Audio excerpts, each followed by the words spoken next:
Bonjour. Là, on va voir une deuxième vidéo qui nous permet de voir comment on peut convertir une notation E3E 754 en un nombre. Donc, on va voir comment on convertit cette notation pour avoir le nombre et la précision.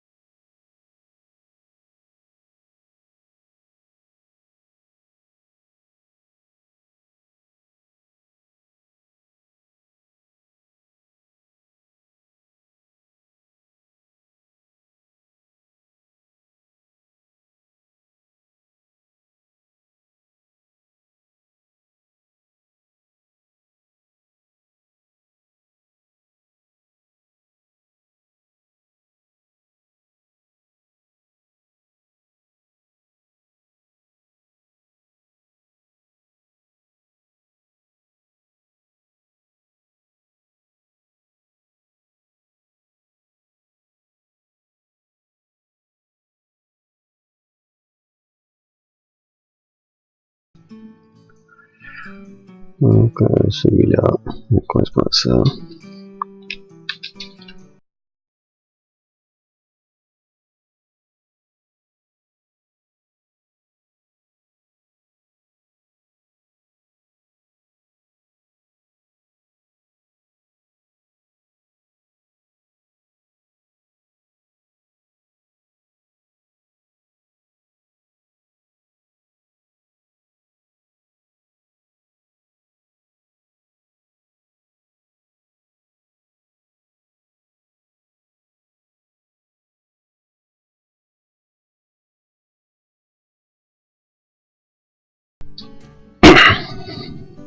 Donc, d'abord ce programme, qu'est-ce qu'il fait? On va le faire pas à pas. Donc, ça c'est juste pour un exemple. Si vous voulez utiliser la fonction, donc il faut faire le commentaire là-dessus. Et là pour tester notre fonction. Donc on le fait de cette façon. Donc tout d'abord, on va voir la taille de cette notation. La taille c'est 32. Donc si la taille est égale à 32, donc on sait que la précision, c'est simple précision. On sait que le début de l'exposant c'est la position 2, le début de la matrice c'est la position 10, et les billets de l'exposant sont 27. Ça c'est bien indiqué dans le cours de MATLAB. Si la taille de la notation est 64, donc on dit que la précision c'est double précision. Le début de l'exposant c'est la position 2. Le début de la matrice c'est la position 13, parce qu'on a 11 bits pour l'exposant. Et le billet de l'exposant c'est 1023. Vous voyez ça dans le cours de MATLAB. Pour trouver le signe, donc on prend le premier bit de cette notation. Le premier bit, donc on va voir que le signe, nous, c'est égal à 1. Si le signe est égal à 1,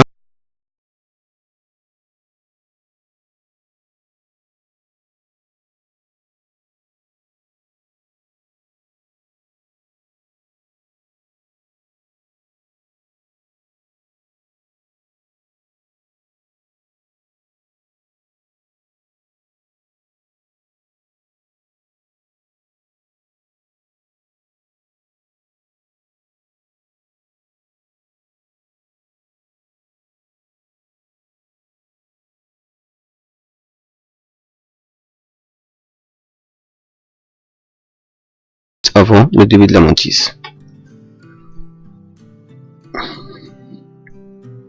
Donc l'exposant, je prends cette valeur à partir de la position 2 jusqu'à la position 9. C'est-à-dire qu'il y a 8 bits. Vous voyez bien qu'il y a 8 bits. Parce qu'on est en simple précision.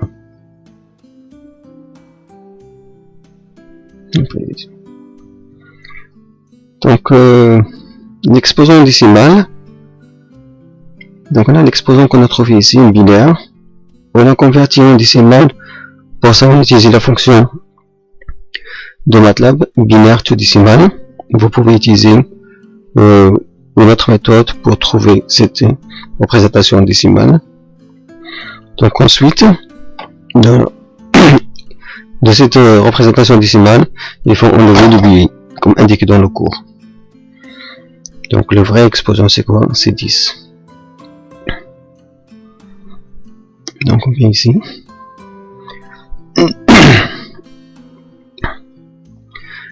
Donc la notice, c'est 23 bits. Il commence par la dixième bit jusqu'à la fin.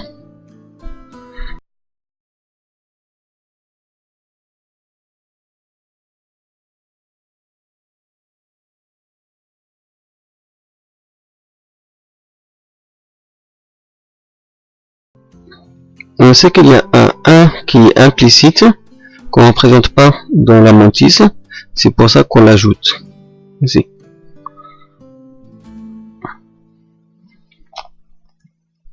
Donc une fois qu'on l'a ajouté, donc on fait conversion dans cette partie binaire qu'on a trouvée, et on la convertit en décimale.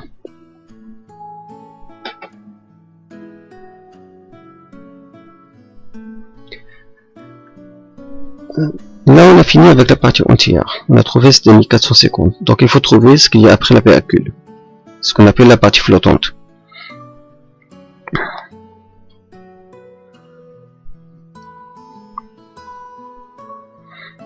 Donc on va calculer la partie flottante. Au départ, donc on dit que la partie flottante est égale à 0.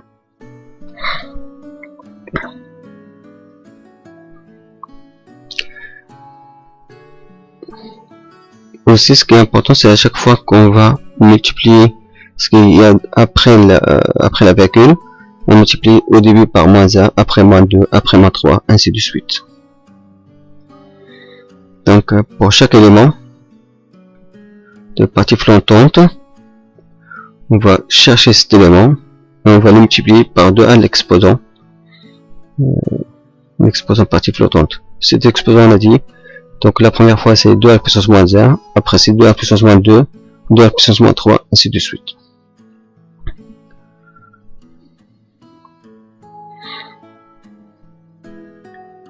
Donc comme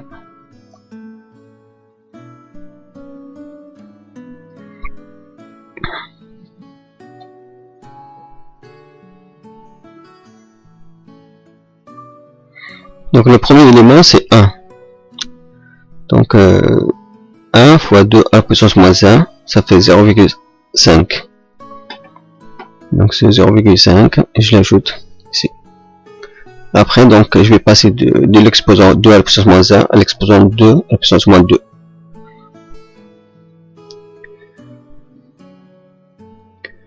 Donc le deuxième élément c'est égal à 1. 1 fois 2 à la puissance -2, ça donne 2 à la puissance -4. C'est 0,25. Donc c'est pour ça que j'ai 0,25. Je l'ai ajouté à 0,5 que j'avais avant, donc ça me donne 0,75. Ainsi de suite. Donc je le fais pour chaque élément. Donc pour chaque élément jusqu'à la fin. Ici vous voyez, on a 13 éléments, donc on va le faire jusqu'à la fin, jusqu'à 13e.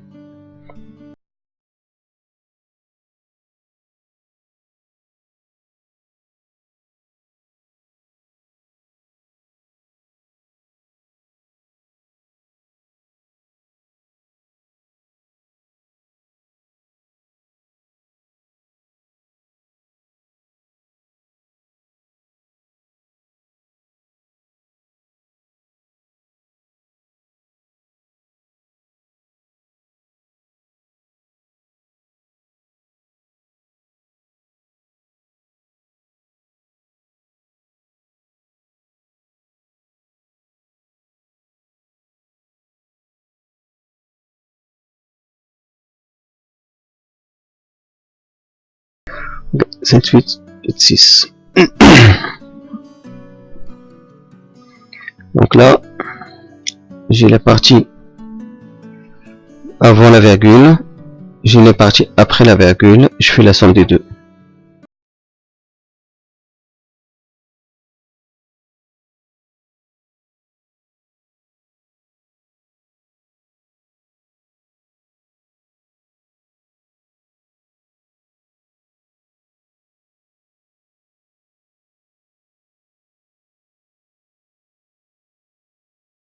Donc ça c'était pour la conversion. Une notation E3E en un nombre. Voilà, ça c'est... je vous suggère fortement de regarder ce lien.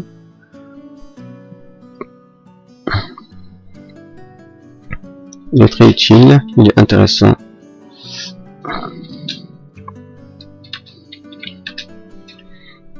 Voilà. Vous l'avez ici. À la prochaine avec une autre vidéo. Parmi ceux qui sont là.